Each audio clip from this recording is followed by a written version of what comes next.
Muy buenas noches a todos.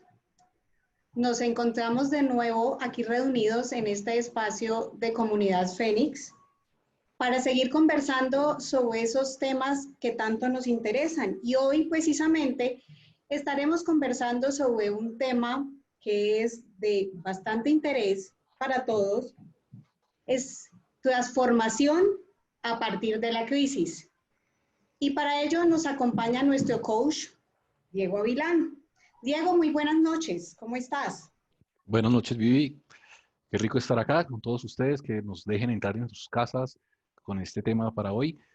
Y bueno, les recordamos que Comunidad Fénix somos un grupo de amigos que nos unimos con el interés de compartir conocimiento. Y hoy es uno de esos días. Diego, empecemos por definir o por que nos digas qué significa o qué es una crisis, Diego. Bueno, empecemos por la palabra crisis, y cojámosla etimológicamente. Y podemos mirarla desde dos partes. Podemos mirarla desde el alfabeto chino, por ejemplo. La palabra crisis viene de dos caracteres que significan peligro y oportunidad. Si la vemos desde el alfabeto latino o griego, viene la palabra krinein, que significa separar o decidir. Entonces la crisis está determinada por un momento de cambio, de decisión a futuro, para algo que puede ser tanto mejor como peor. Eso lo determinamos nosotros. Lo que estamos hablando entonces es de desafíos. Ok, pero entonces tú podrías explicarme en ese orden de ideas cuál es la diferencia de esta crisis con todas las anteriores o posteriores. Lo que nos, lo interesante de esta crisis es que es una crisis global y está pasando al mismo tiempo en todo el mundo.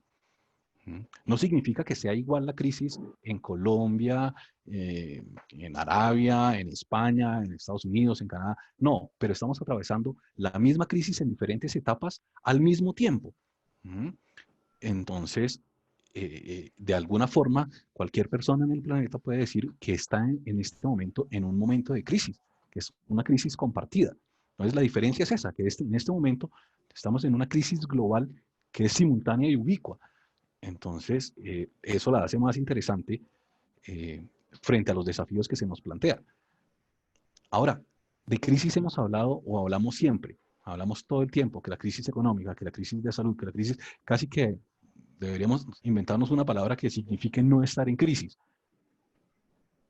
Pero, pero justo en este momento, el desafío es muy interesante y es muy grande porque abarca, yo diría, toda la humanidad. Frente a diferentes aspectos, ¿no? Puede ser para algunos más importante la salud, para algunos la enfermedad, para otros la economía, crisis personales, crisis públicas, crisis incluso políticas. Ok, entiendo. En ese orden de ideas, ¿qué es lo que nos muestra una crisis, Diego? Una crisis lo que viene a mostrarnos es un examen o un llamado de atención a nuestras fortalezas y a nuestras debilidades, porque pone a prueba las habilidades que tenemos y pone en evidencia las carencias que tenemos. Entonces también nos muestra qué es lo que nos hace falta. Ahora, se hace mucho más impactante, no solo por la crisis en sí misma, sino porque se nos pone de manifiesto muchas otras cosas que estaban latentes antes de la crisis, que no hemos resuelto o que no habíamos resuelto y de pronto están ahí. La crisis las hace mucho más palpables, nos hace conscientes de estas, tanto de nuestras fortalezas como de nuestras debilidades. Ok.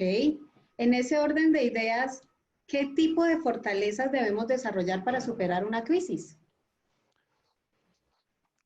Bueno, fortalezas, y quiero hacer acá una precisión, deberíamos desarrollar fortaleza física, mental, espiritual, y emocional. Alguna gente dirá, bueno, el equilibrio físico, espiritual, emocional, el equilibrio físico, mental o emocional. No, vamos a hablar de estas cuatro. Incluyamos mental y espiritual, solo por ejercicio académico, digámoslo, dentro de una sola categoría. Entonces, diríamos que son varias fortalezas. Fortalezas físicas, mental, espiritual y fortaleza emocional. ¿Mm? Ahora, como decía antes, las crisis nos afectan de acuerdo a cómo estábamos antes de la crisis. Si alguien recibe un empujón, no es lo mismo si lo recibe sentado, si lo recibe de pie, si lo recibe de espaldas, si lo recibe de lado. No es lo mismo si lo recibe en un solo pie, si está bien parado en sus dos pies. Entonces, eh, eso depende de cómo veníamos antes de la crisis. Y al ser un factor inesperado, pues acentúa las realidades existentes antes de la llegada del COVID-19. Ok, entiendo. En ese orden de ideas, frente a lo que planteas, ¿cómo deberíamos hablar? ¿Hablaríamos de colaboración o de competencia? Mira que muy interesante porque en la, en la gráfica que estamos viendo, que se nos muestra una imagen de fortaleza. La fortaleza se logra a partir, la fortaleza grupal se logra a partir de la fortaleza individual, de la unión de muchas fortalezas individuales. Entonces, las habilidades personales son interesantes solo siempre y cuando las pongamos al servicio del resto de humanidad. Entonces, yo diría que en colaboración o competencia, yo creo que debe haber una competencia, pero de cada uno consigo mismo para ser cada día mejor y lograr una colaboración con los demás. Porque, pues, aislado nadie va a lograr una salida milagrosa. No, estamos en comunidad. El ser humano es un ser de comunidad y si no colaboramos, si no compartimos, si no llegamos juntos a soluciones y si no ponemos de nuestra parte para salir juntos de esta crisis, pues las fortalezas individuales no van para ningún lado. Ok, dado lo que planteas, ¿tú qué piensas? ¿Cómo estamos globalmente? Te la cambio por cómo estábamos globalmente. Ok, Te la cambio porque hay que mirar cómo estábamos. Mira que hay estudios que nos muestran mmm, cómo está un país o alguna zona del mundo en algún momento específico. Pero lo interesante de esos estudios es que no nos muestran mmm, indicadores numéricos, la mayoría nos muestra indicadores subjetivos y es cómo perciben las personas la sensación de bienestar en cuanto a estándar de vida, apoyo social, salud, expectativa de vida, libertad para tomar decisiones, generosidad, percepción de la corrupción, este tipo de indicadores. Entonces lo que nos muestra son cómo la gente se siente, cómo nosotros nos sentimos. En algún momento decían que era el país más feliz del mundo. Bueno, eso es posible, pero eso responde a las percepciones de cada persona. Y todos estos sumados dan los resultados de los estudios. Entonces, ¿cómo nos sentíamos nosotros o cómo percibíamos nosotros el bienestar antes de la crisis y cómo lo percibimos después o cómo lo estamos percibiendo para después de la crisis? Entonces, estos estudios lo que nos muestran, por ejemplo, es en periodos de 2 años cómo la gente percibe este bienestar. Entonces, el cómo nos estemos sintiendo ahora saldrá más o menos en el estudio 2021. ¿Qué piensa la gente? Pero,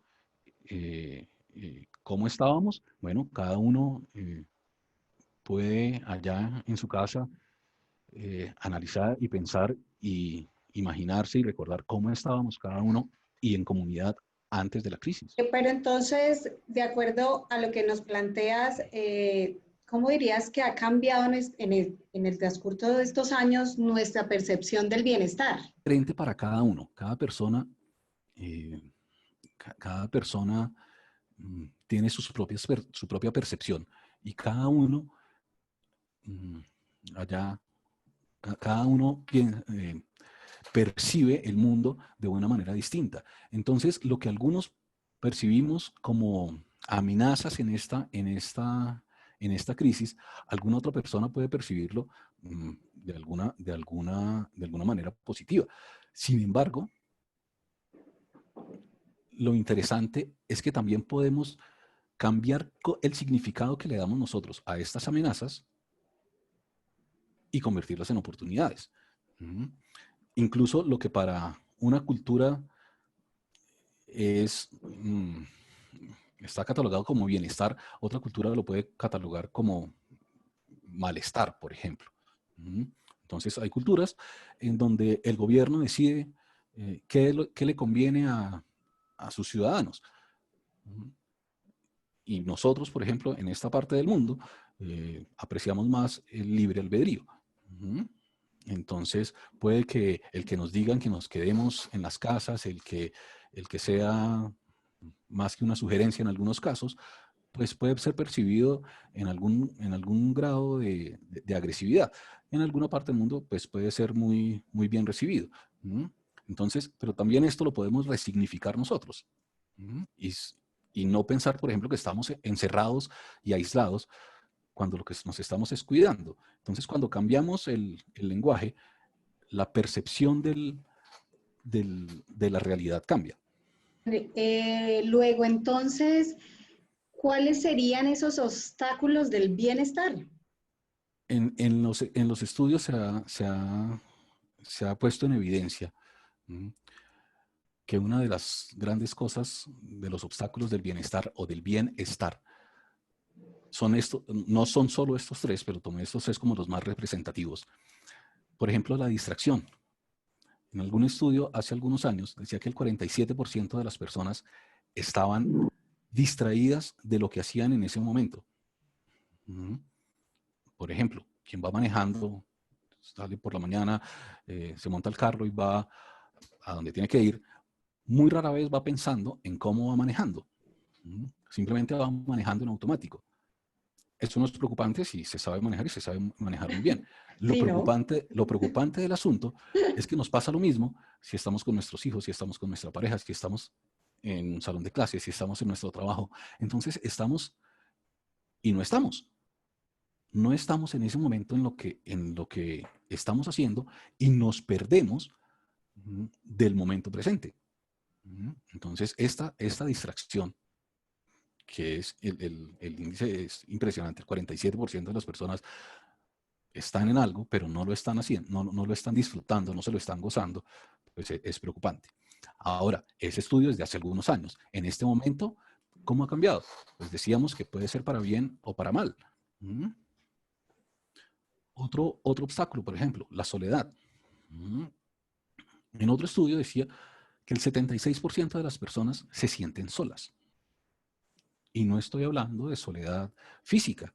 Por ejemplo, estamos en un momento en que hablamos del distanciamiento físico. Pero esa soledad se puede sentir incluso con muchas personas alrededor.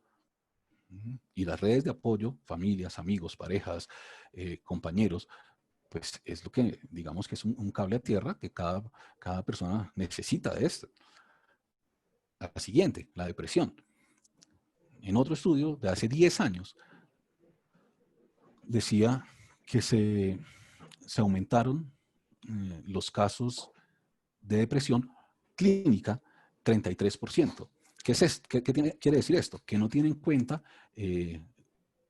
estados de depresión que no requieren tratamiento psicológico psiquiátrico. Entonces, esto es de algunos años. ¿Cómo nos afecta la crisis en estos obstáculos? ¿Nos ayudan a superarlo o nos anclan a ellos? Bueno, Okay. eso depende de qué habilidades tengamos y de qué habilidades cultivemos para salir de la crisis.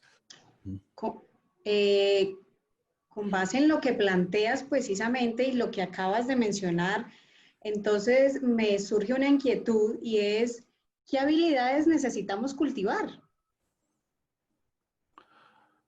Bueno, yo he puesto dos tipos de habilidades.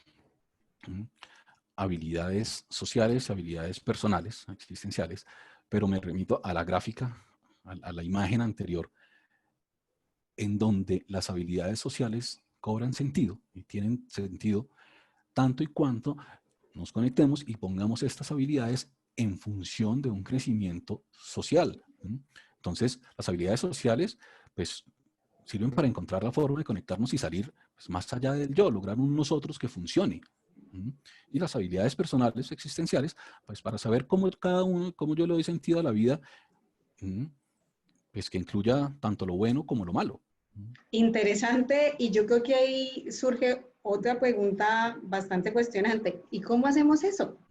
Es movernos del egocentrismo o del egoísmo a la alteridad, a la capacidad de unirnos con otros, de darnos a otros. Si tú nos estás invitando a eso, a ser capaces de salir del yo y pensar en otros, ¿cómo sería desarrollar esa habilidad de convivencia? Conversando. La primera habilidad que tenemos que desarrollar es la convivencia. Y para desarrollar la convivencia debemos desarrollar la habilidad de conversar.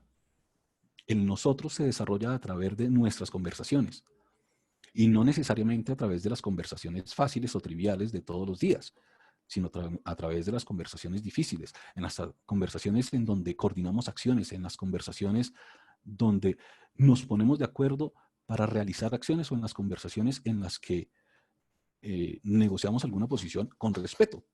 Incluso en las conversaciones más difíciles, donde no las tengo o no se tienen por lo general, porque nos da miedo lo que va a ocurrir o el impacto que pueda tener esta conversación en la otra persona. O conversaciones difíciles del tipo conversaciones de miedo, conversaciones de muerte, donde son muy, muy, muy difíciles de tener. Las conversaciones internas son conscientes o inconscientes. El conversar, tenemos conversaciones automáticas y conversaciones diseñadas. Tenemos que poner las habilidades de conversar dentro del vivir y dentro del convivir para comprender cómo funciona la mente y cómo hacemos para no confundirla, por ejemplo, con nuestro cerebro. Entonces, ¿qué es conversar? ¿Qué es conversar internamente? Es qué me digo yo cuando estoy hablando conmigo. También tengo que aprender a sentir en positivo. Tengo que conversar conmigo a través de mis palabras, a través de mis sentimientos. Tomo algo de lo que dijiste ahorita y hablaste de comprender cómo funciona nuestra mente y de no confundirla con nuestro cerebro. O sea, que ¿cuál es la diferencia entre mente y cerebro? Bueno, el cerebro es la parte biológica. Es esa masa gris que nos han hablado. Pero la mente no es solo el cerebro. La mente también es la manera como el cerebro funciona. Pero además la mente incluye nuestro cuerpo. Por ejemplo, dependiendo de cómo nos sintamos y de cómo nos sentimos, viene de qué es lo que pensamos. En algún momento, esto afecta a nuestro cuerpo. Por ejemplo, si yo tengo una emoción de miedo o una emoción de rabia, la voy a sentir en alguna parte de mi cuerpo y me voy a preparar para actuar de acuerdo a esta emoción. Entonces, ¿dónde está la emoción? En el cuerpo. ¿Pero está en el cerebro? Sí, también. ¿Pero está en la mente? Sí, también. Y la mente está en el cuerpo. Entonces, también está formado por cómo nos relacionamos, está formado por qué creemos, por cuáles son nuestros valores, nuestras normas, nuestras combinaciones, nuestras intenciones, nuestros deseos, prejuicios, hábitos, tradiciones. No es una cosa que está en la cabeza, es una forma de relación con el mundo. Entonces, todo esto que hemos aprendido desde pequeños, todo eso está no solo en nuestro cerebro, sino también en nuestra mente, que se materializa también, además, en el cuerpo.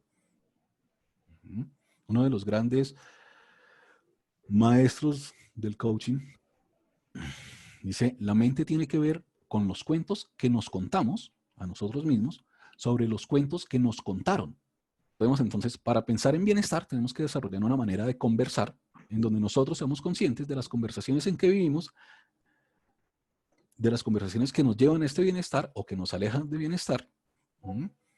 Y eso se da a través de conocer cómo funcionan estas conversaciones y cómo configuran esto nuestra mente. Sobre los cuentos que nos contamos, ¿cómo podemos unir a la sociedad en un momento de tanta división donde la gente solo se refuerza lo que ya cree y no está abierta a buscar un común que mejore a la sociedad.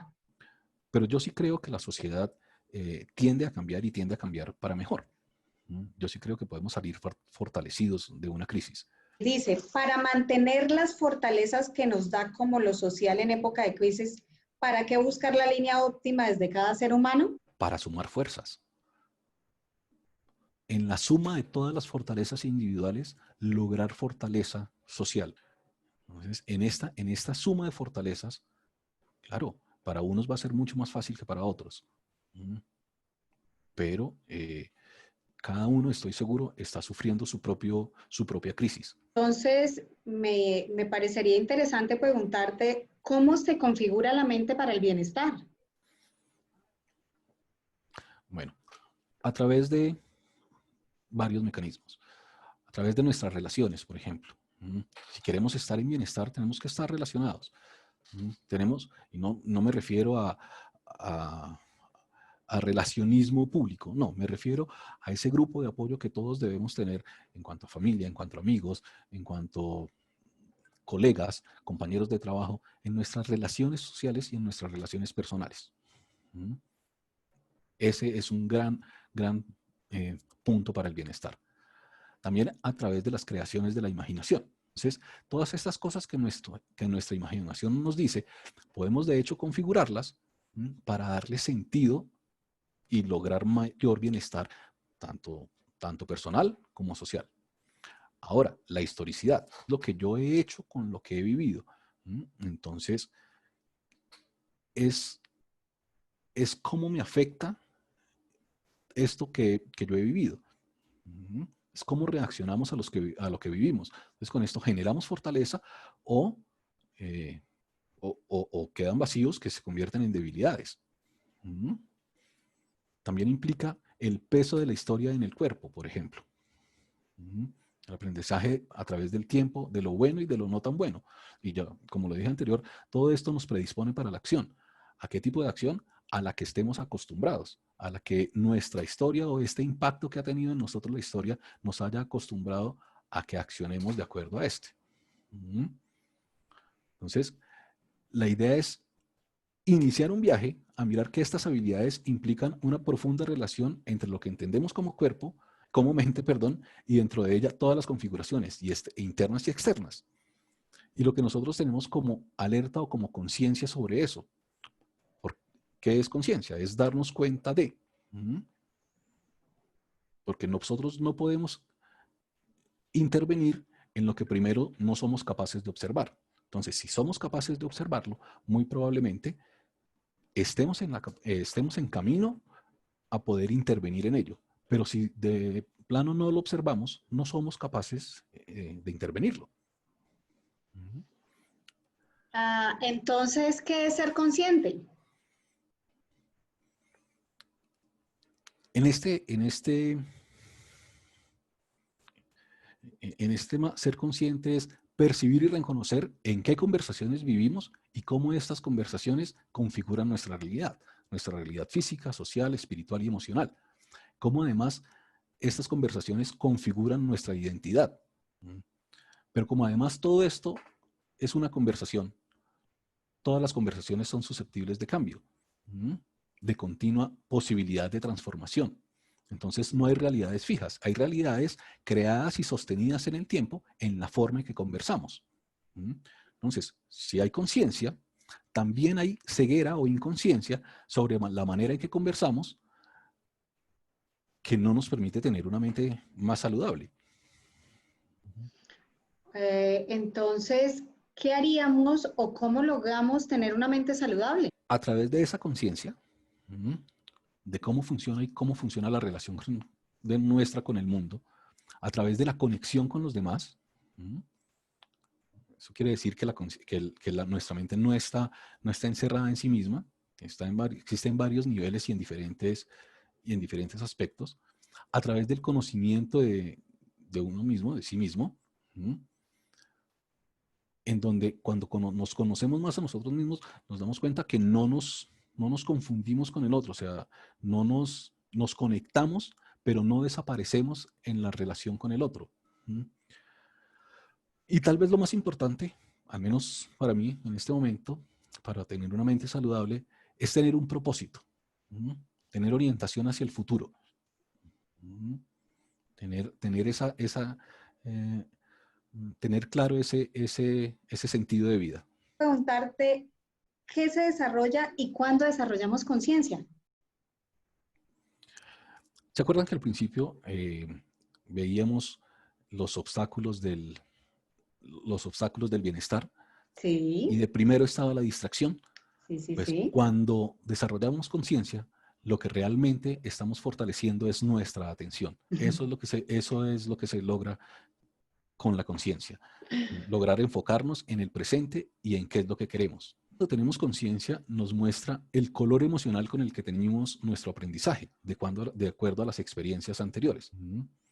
Ahora, otra cosa muy importante que nos permite la conciencia, y es que cuando nos damos cuenta que nuestras acciones están teñidas de ese color emocional que traemos desde atrás, estos sesgos emocionales, cuando somos conscientes de estos sesgos emocionales, de este color, de esto que se tiñe nuestra realidad, pues podemos realmente ser libres, porque al ser conscientes, al observarlo, podemos intervenirlo y podemos generar nuevas experiencias sin que dependan de las experiencias anteriores y gozárnosla en el presente totalmente libres de sesgos anteriores. Ahora, la libertad está ahí y todos podemos conseguirla, pero está ahí para ser conquistada. Debemos conseguir la libertad de los sesgos para vivirla en el presente, para vivir en paz y en el presente nuestras nuevas experiencias. ¿Qué pasa cuando realmente estamos conectados? Cuando nos conectamos, generamos aprecio. O llegamos al aprecio. Al estar conectado, pues genero valoración por lo que el otro es y hace. No sobre todo por lo que hace, sino sobre todo por lo que es. ¿Qué más se genera cuando hay conexión? La habilidad de amar, que es la amabilidad. ¿Qué más se genera? La compasión. Sobre la compasión, digamos que se manifiesta en el contacto y la comprensión del dolor de otro ser. Ahora, ¿qué es lo más importante que surge cuando estamos conectados? Cuando estamos conectados, lo importante es que sabemos, y no solo sospechamos, no solo lo intuimos, sino que sabemos además mm, con toda probabilidad que no importa lo que venga, no estoy solo. ¿Cómo me conozco a mí mismo? Son preguntas que me debo hacer a mí mismo y que debo tener, por un lado, si es necesario acompañamiento para saber cómo contestarlas, y por otro lado, la fortaleza para decir, contestármelas realmente y para soportar estas respuestas. Entonces, estas preguntas, ¿cómo funciona mi mente? Y no me refiero a desórdenes, no, ¿cómo funciona? ¿A qué le estoy dando valor? ¿A qué le estoy, qué condicionamientos traigo? ¿Qué sesgos traigo? ¿Cómo construyo mi relación conmigo mismo? ¿Qué narrativas tengo sobre mí? ¿Qué son esos cuentos que yo me he contado a mí mismo sobre mí mismo? ¿Y qué relación tengo con esa narrativa? ¿Me gustan los cuentos que me he contado o no me gustan los cuentos que me he contado? ¿Me comí los cuentos que me contaron y yo genero nuevos cuentos y me los como también, sabiendo si son ciertos o no son ciertos? Y además, ¿cómo construyo mi relación con los otros? Entonces, yo creo que si alguien es capaz de contestarse estas preguntas, que aparentemente son muy fáciles, pero si nos sumergimos en el asunto no lo son. Y cuéntame qué es el propósito. Bueno, propósito es tener sentido y tener un norte, tener sentido y tener dirección. Es una declaración, es una decisión de a quiénes voy a servir y de qué manera. Y mucho más importante, además, cómo voy a hacerlo y cómo me cuido yo en el camino. El propósito es cómo le damos sentido a nuestra vida a partir del altruismo. Ok, entonces, ¿qué es el altruismo? El altruismo es la capacidad que tenemos como seres humanos de una vez haber visto el sufrimiento de otro o el dolor de otro, decidir ir a ayudar a ese otro ser. También es un paso más allá de la empatía, porque es ir al encuentro, ir al servicio del otro. En este momento, ¿qué necesitamos? ¿Resistencia o resiliencia? La resiliencia es un término que traemos de la física. Ok. Es la capacidad que tiene un material, un metal, un material, para recuperar su estado inicial cuando ha sido sometido o cuando termina la perturbación a la que había estado sometido. Entonces, una persona resistente está permanentemente en el esfuerzo. Ok. Una persona resistente es muy exigente consigo mismo y siempre está en función de control y competencia. Tiene que controlar, no sé, su entorno, su estado, ¿no? Normalmente son personas muy efectivos y egoístas, o sea, centrados en sí mismo. Eso hace que al centrarse tanto en sí mismo, hace que se pierda la conexión y se tenga tendencia a la depresión o al suicidio. Ahora, la resiliencia plantea un fluir, pasa del sí mismo al nosotros, del control a la incertidumbre, de la competencia a la cooperación o a la colaboración, del egoísmo a la generosidad, de no trabajar, de centrarse en sí mismo y perder conexión, pasa al trabajo en red. Entonces, personalmente, me encanta la resiliencia y me parece que no es que la necesitemos, es que todos en este momento vamos a sacar nuestra resiliencia, querámoslo o no, y vamos a mostrar qué tan resilientes somos. Porque es muy interesante cómo las crisis nos afectan y sacan de nosotros no necesariamente lo peor, también lo mejor. Pues entre más resiliencia se tenga, se aceptan más que las cosas cambian, se tiene más orientación hacia el futuro, se valoran las fortalezas, bueno, lo que está en el cuadro, se innova disruptivamente, se cultivan hábitos saludables, se pregunta qué es importante ahora y qué no, pero esto no significa solamente priorizar, sino realmente si es necesario desechar, pues se desechan algunas cosas y se entra en una relación con lo que para estas personas, para alguien resiliente, se consideran valores. Por ejemplo, la compasión. Cuéntame, ¿qué es la compasión? Bueno, la compasión es hoy por hoy uno de los valores más importantes que debemos desarrollar. No como un teórico, una teoría ética, no, como una habilidad a desarrollar. Es una habilidad de sostener a la persona que sufre y a su vez sostenernos nosotros mismos, sin perder nuestra alegría. Entonces, no se trata solo de dar, sino de saber qué se da y cómo se da, y de dar sin excluirnos en lo que se da. Entonces, la compasión incluye el autocuidado como una habilidad existencial.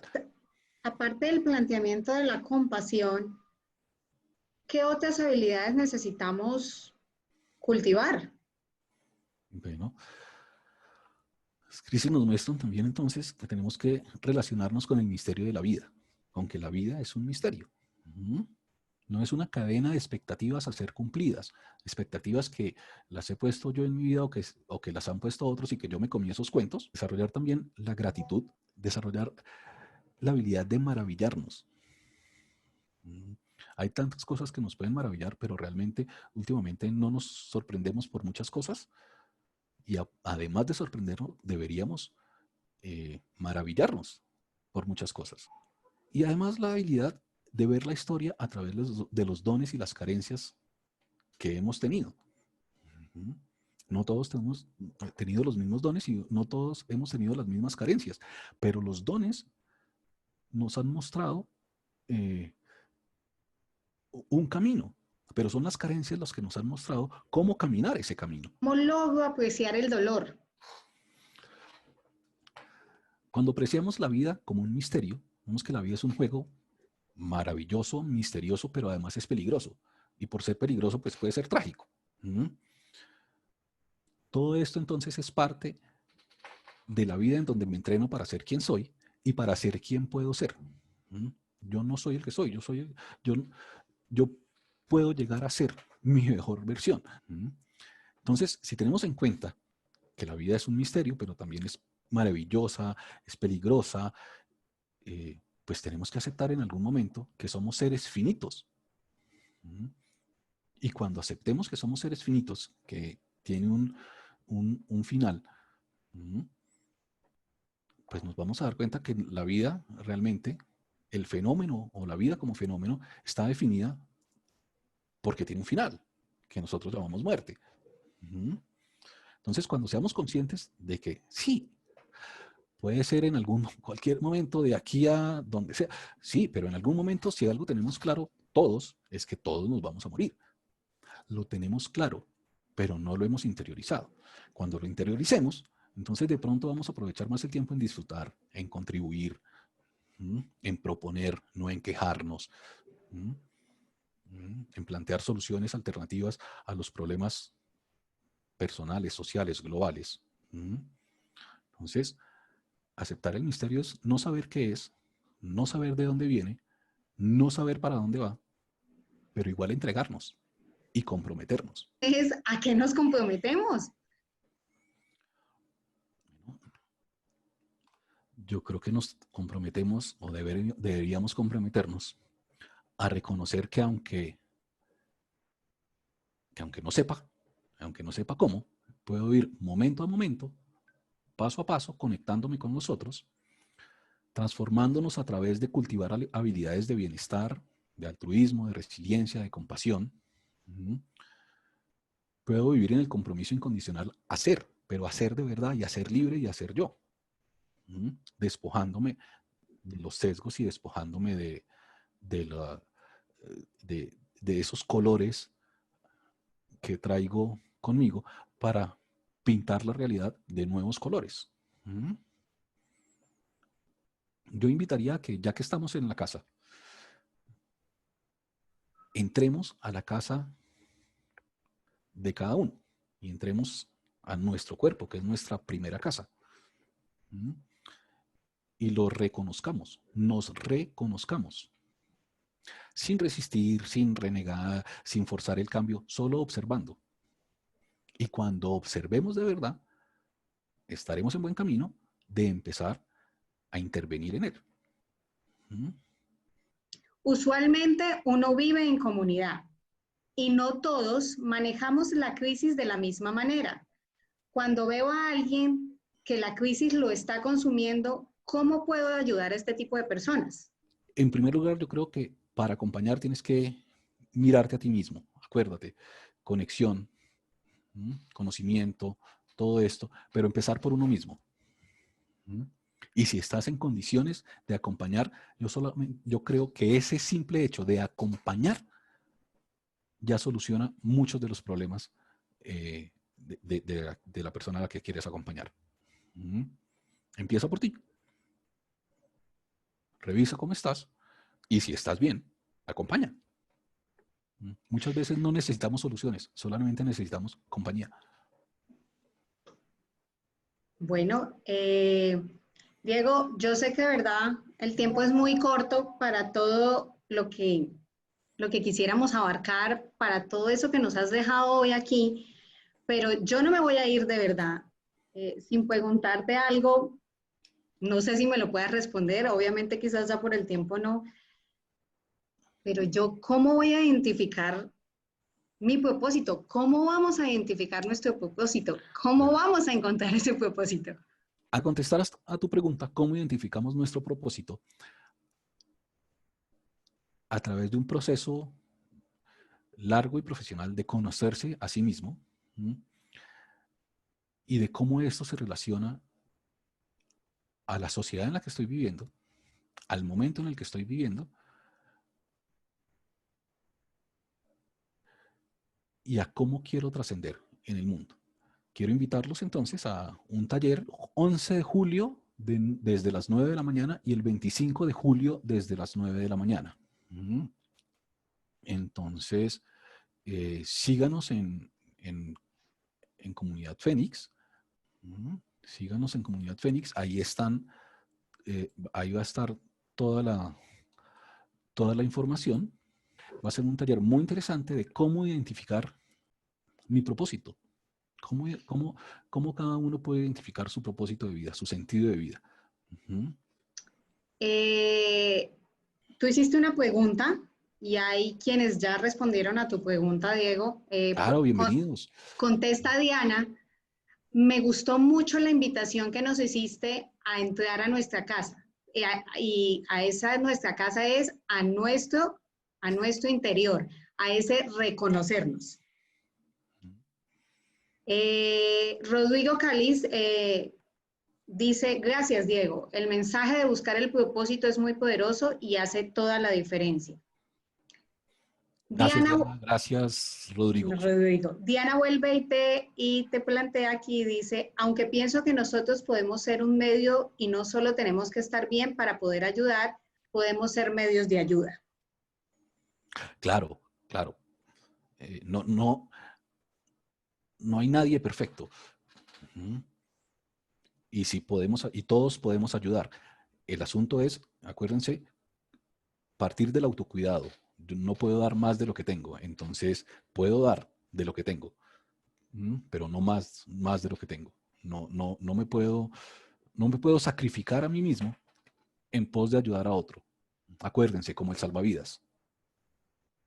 El salvavidas primero se asegura de que esté bien, luego saca a la persona del mar. Y pienso que definitivamente si no, pues si yo no estoy bien conmigo misma, difícilmente, dependiendo obviamente de las circunstancias, voy a poder transmitir a los otros también esa ayuda, ¿no? Entonces realmente es bastante... Pero puedes estar bien en algunos aspectos y mal en otros, ayudar en los que están bien, no ayudar en los que no estás bien. Entonces, siempre se puede ayudar, pero hay que saber cómo y hacerlo desde y cuidando a quien ayuda. Interesante.